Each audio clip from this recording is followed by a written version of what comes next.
Ассалому алайкум ва рахматуллоҳи таъало ва баракотуҳу ва мағфиратуҳу. Иншааллоҳ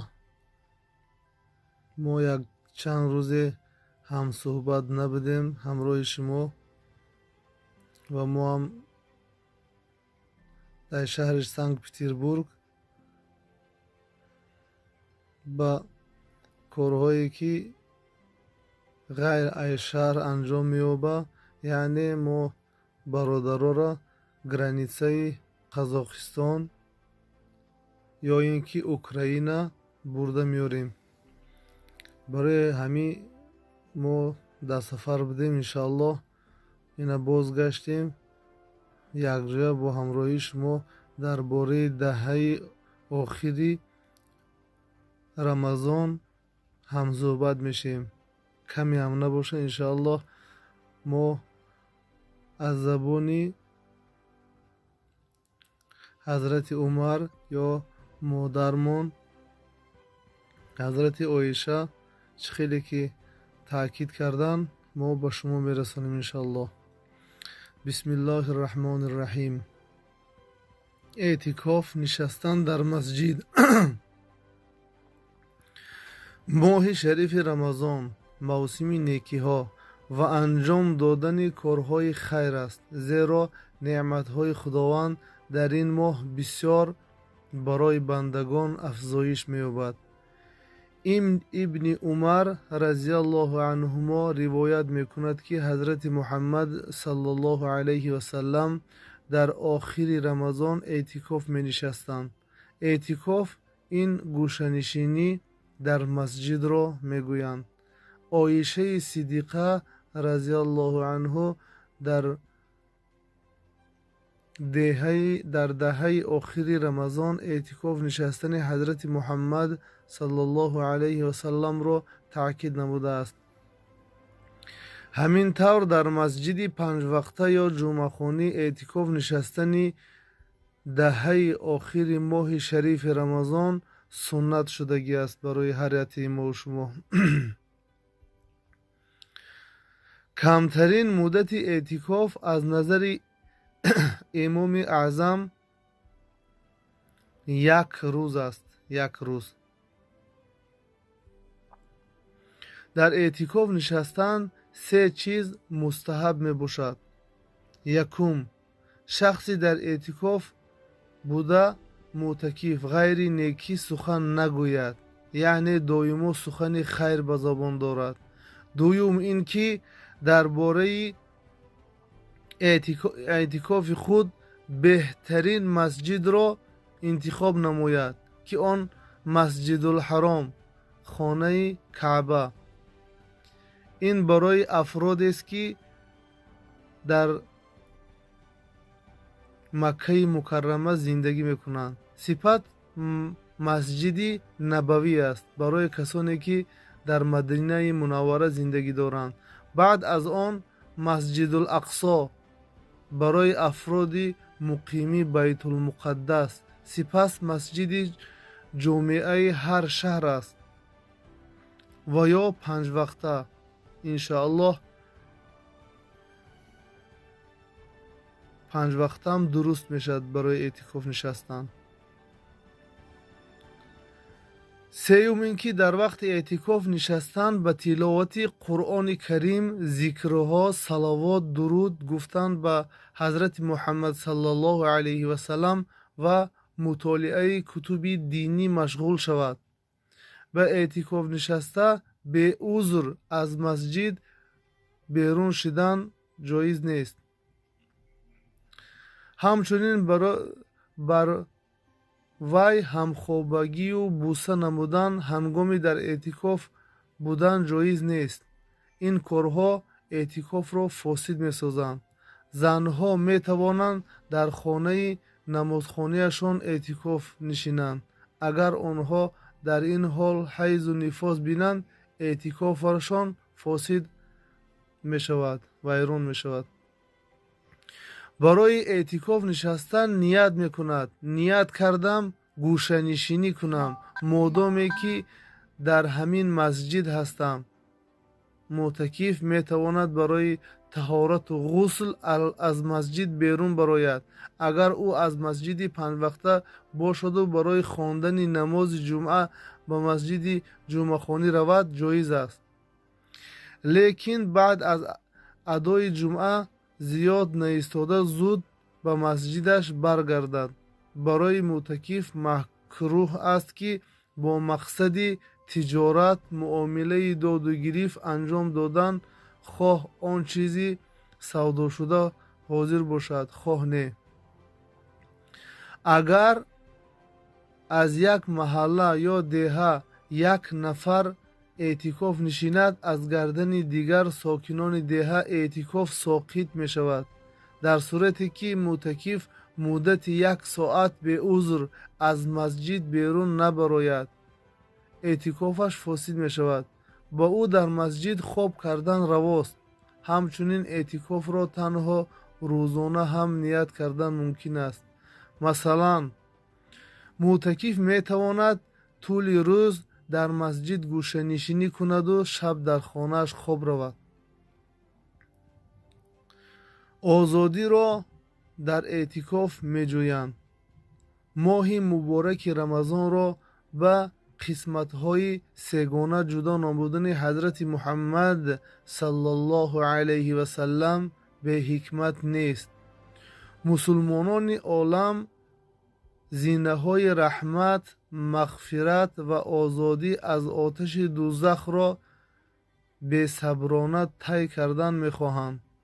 дар ин айём кӯшиши савобҷӯӣ бештар шуда, хайру саховати мардум даҳчанд мегардад. чун ба чеҳраи рӯзадорон менигарем, нури ҷабини онҳоро мушоҳида мекунем. бандагони солеҳу тақводор дар деҳаи аввал шикастаҳолии худро назди Парвардигор иброз дошта, бо дили пур аз меҳру муҳаббат ва шафқу рағбат ба тоат ибодат мегӯянд. худоё, ман ҳаққи бандагиро дуруст ба ҷо наёвардам, ба ман раҳм кун. дар даҳаи дуюм баъд аз он ки бо Парвардигори худ унс гирифт, оҳиста оҳиста аз амалҳои ноҷоӣ қалбан анҷом додааш изҳори пушаймонӣ мекунад. Парвардигоро, ба нафси худ зулм кардам. агар маро набахшӣ, аз ҷумлаи зиёнкорон хоҳам буд. фурсатҳои тиллоии ин моҳ мисли барқ зудгузар буда, дар як миҷҷа задан сипарӣ мешавад. хушбахт онест ки фурсатро ғанимат шумурда аз мавсими ибодат баҳравар мегардад. ҷамъоварии ҳосил дар даҳаи саввуми Рамазон фаро мерасад. рӯзадорон барои боз ҳам мавқеи худро мустаҳкам намудану подоши бештареро соҳиб шудан, дар даҳрӯзаи охир эътикоф нишастан мехоҳанд, яъне гӯшанишинӣ нишастан мехоҳанд. маънии интикоф дар як ҷо истодан, таваққуф кардан мебошад. дар истилоҳи шаърӣ бошад, дар ҳолати рӯзадорӣ гӯшанишинӣ карданро эътикоф мегӯянд. мардон дар масҷид ва занон дар хона эътикоф менишинанд. эътикоф се навъ мешавад. воҷиб барои касоне ки назр карданд. суннат дар даҳаи охири Рамазон ки рӯзадорон эътикоф менишинанд. мустаҳаб дар дигар вақтҳое ки мухлисон менишинанд. тавре маълум аст, Қуръони Карим дар шаби қадр нозил шудааст. аҷру савоби ибодати ин шабро Қуръон ба 83 солу 4 моҳ баробар меҳисобад. ба гуфтаи аксари уламо, шаби қадр дар яке аз шабҳои даҳаи охир омад. به سبب دریافت شب قدر اعتکاف نشستگان 10 روزه آخر رمضان از اهل و عیال خود دورتر رفته در مسجد گوشه‌نشینی میکنند. در روایت میخوانیم که حضرت محمد صلی الله علیه و سلم 10 روزی آخر را اعتکاف می نشستند، ولی سالی که از دنیا رحلت نمودند 20 روزی رمضان را اعتکاف نشستند. حضرت محمد صلی الله علیه و سلم یگانه شخصی بودند که همه آن چیزی به خودشان میپسندیدگی را به یاران و خانواده خود هم توصیه می نمودند تا که آنها نیز صاحب اجر و ثواب گردند. محض توسط چنین خصلت‌های حمیده‌شان یاران زیاده در یک مدت کوتاه با هم متحد شده کینه و عداوت 100 ساله را فراموش نمودند. این بود که قوم‌های مختلف و ملت‌های پراکنده با هم اتفاق گشته نور اسلام را به گوشه و کنار عالم بردند. صحابگان رضی الله عنهم پیغمبر صلی الله علیه و سلم بعضاً با وجودی در حالت ناگوار افتادنشان به سنت پیشوای خود پیروی می نمودند. در حدیث آمده است: اگر کسی یک سنت مرا زنده کند خداوند به او ثواب 70 شهید را عطا می نماید. اعتکاف یکی از سنت های مقدس است که تمام اولیا و بزرگان و دانشمندان روحانی به آن پابند بودند.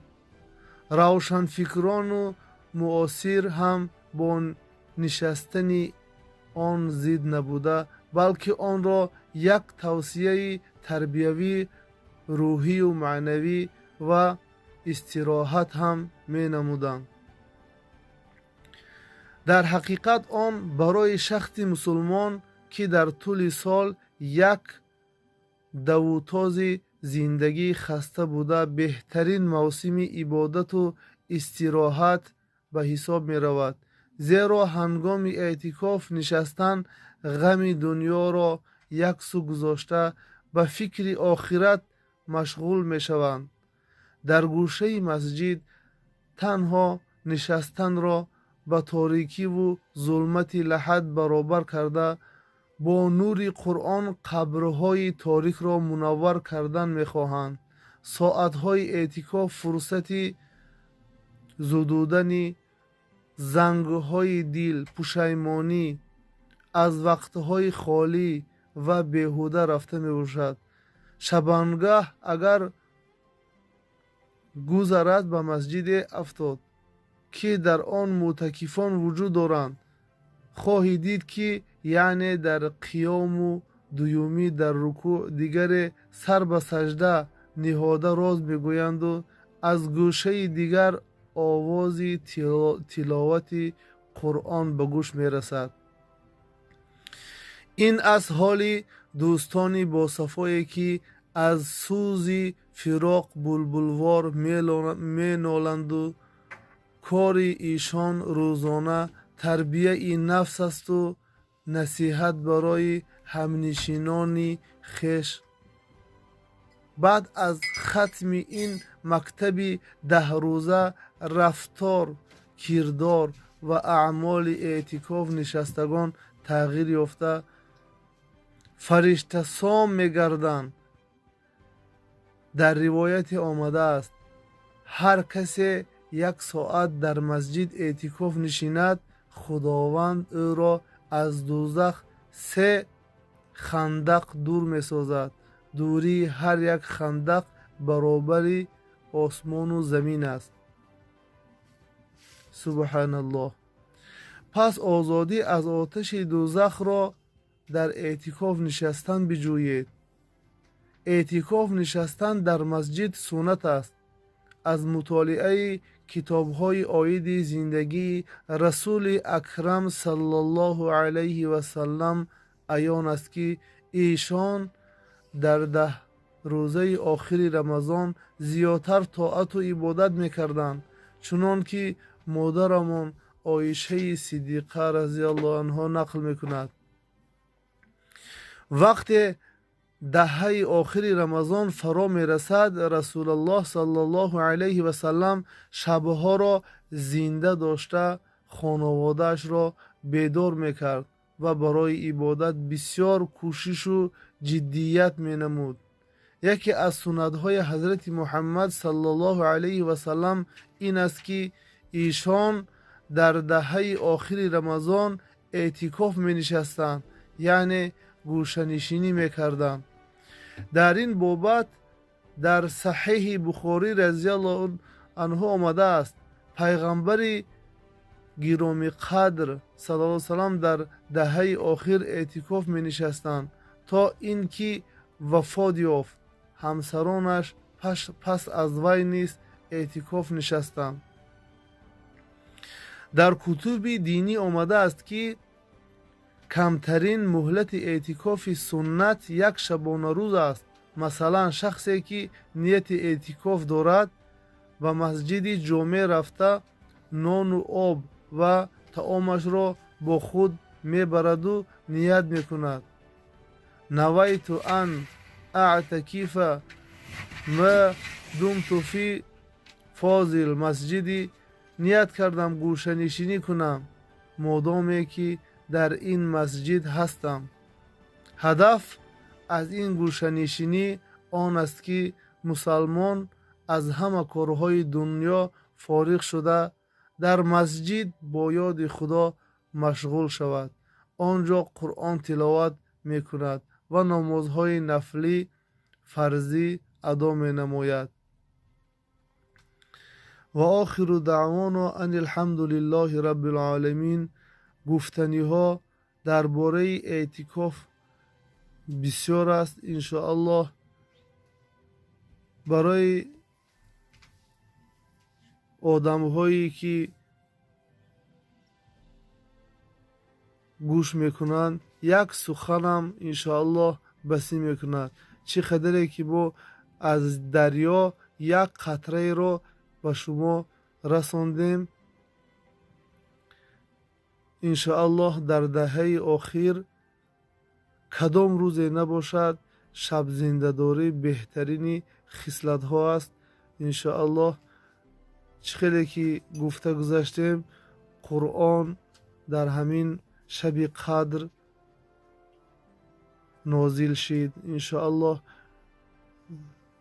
با خواندن قرآن با ذکر و با یاد الله صلوات بسیار فرستید.